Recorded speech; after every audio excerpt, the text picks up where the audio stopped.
Okay, let's just get right into it.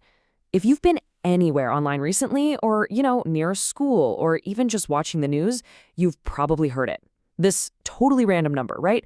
Yelled with this like manic energy. 6-7! It's popped up everywhere from TikToks to classrooms, even courtrooms. So, what is the deal with the 6-7 meme? Where did it come from, and what does it actually mean? So here's what we're going to do.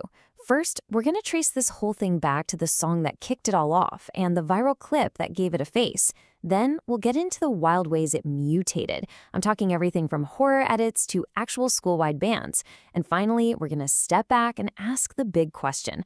What does this all tell us about the crazy world of internet culture in 2025? All right, so this meme didn't just appear out of thin air. Nope. It was kind of like a perfect storm, a fusion of two key moments that created something totally new. Let's start with the sound. Okay, so picture this. It all started with two key ingredients. First, in early 2025, a drill artist named Skrilla drops a track, and it's got this super catchy, super repetitive 6-7 hook. For short-form video, that audio is basically mimetic catnip. But the real explosion happened in March.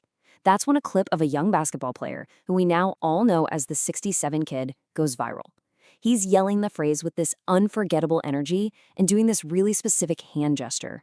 The song gave us the sound, but this kid, he gave the meme its body and soul. And this right here, this brings us to the magic word, remixability. The reason the 67 Kid clip took off is because it was so easy for anyone to copy and share. Think about it. You've got a super short phrase, a really distinct gesture. Boom, that's all you need. Anyone could slap their own text on it, drop it into an edit, and that's exactly what millions of people did. All right, so we've got the source material. But how in the world did it get so huge, so fast? Well, the answer really lies in the mechanics of platforms like TikTok and Instagram Reels. It turns out this meme had the perfect viral formula. First up, it's short and sonic. That 6-7 chant is a total earworm, It just gets stuck in your head.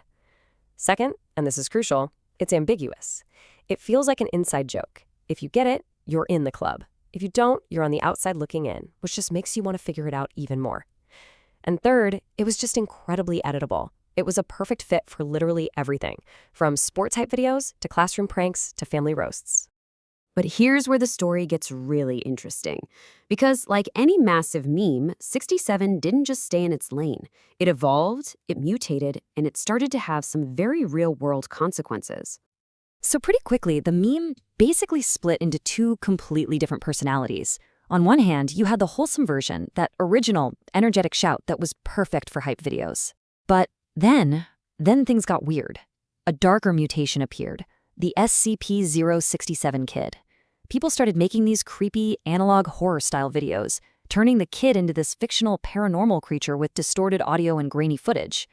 It's just a wild example of how internet folklore can grab a random meme and run with it in a totally bizarre direction. And you know what happens next, right? When something gets this popular, everyone wants a piece of the action. The 67 meme quickly spawned a ton of imitators. Suddenly you had people shouting 41, 61, and 56 in their own videos, all trying to capture that same chaotic, nonsensical energy. And believe me, this chaos spilled over from our screens into the real world big time. Schools started reporting constant disruptions, with kids just chanting 6-7 in the halls, leading to frustrated teachers banning the phrase outright. It even made the news when a politician, trying to seem cool during a school visit, joined in the chant, only to have to apologize later when he found out it was a banned phrase. Just absolute madness. Okay, so let's take a step back.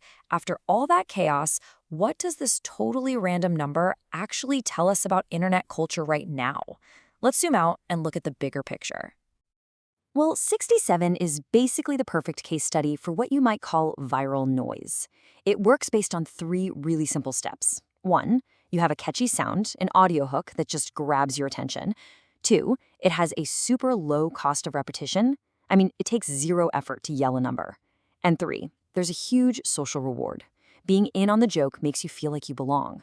It's less about spreading an idea and way more about a contagious performance.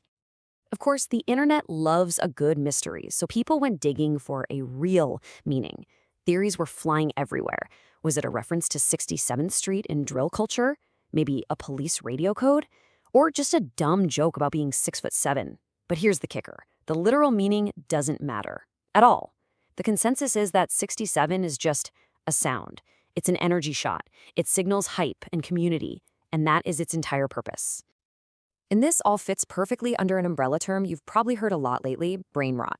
The name describes internet content that's short, absurd, and spreads not because it's deep or meaningful, but simply because it's stimulating, either in a fun way or an annoying way. The 67 meme is a prime example. It's all about the vibe, the feel, the participation, not about what it actually means.